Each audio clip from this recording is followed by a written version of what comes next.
Dito naman tayo sa yellow nectarine kung saan last year ang daming bunga.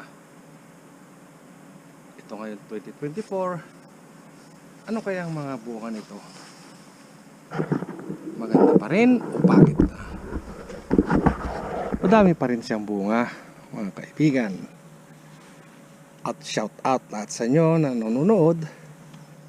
Kagaya ng dati, naghuhulog na naman ang bunga at nabali ang sanga. Sa dami ba naman? Malilit nga lang. Kaya ang kasabihan, madami nga, maliit naman. Konti nga, malalaki naman. Pero kahit maliit, matamis naman. Diba?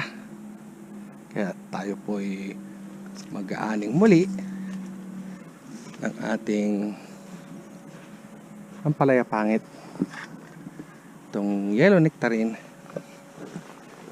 at saka Snow White.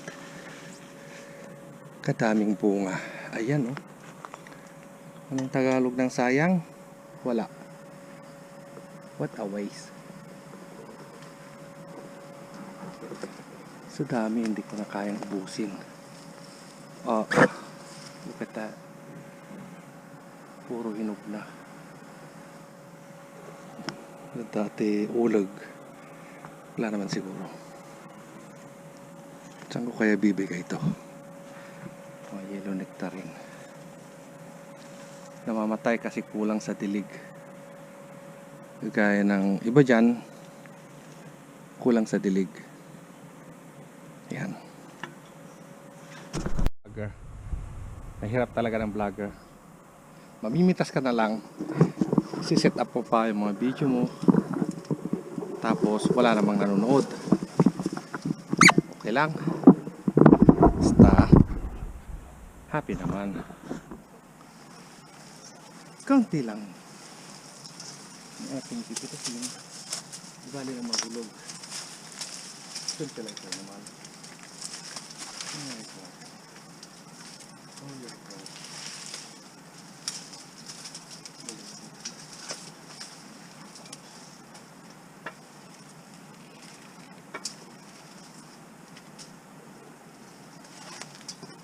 Sabi ko nga, trabaho ka ng trabaho, hindi mo naman nagagasto, ipon ng ipon, sino magkikinabang?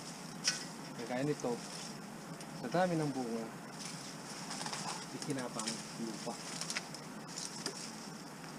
Diba? Sabi nga ng asin, tayo mga dahon na hulog dahil sa lupa. Marami naman nalalaglag.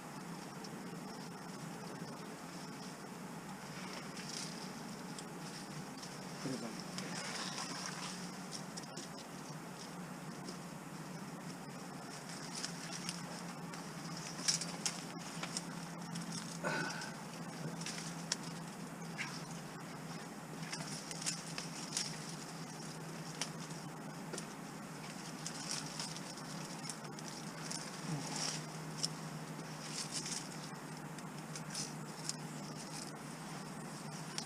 Yan. Kumbaga, sula muna testing ng yan ulit. Problema, sisira lang mga kakain. At ang susunod, ganyan na mga kadami. Talagang ma-high blood ka sa dami. Bakit kaya maliliit ang bunga ngayon? Bakit?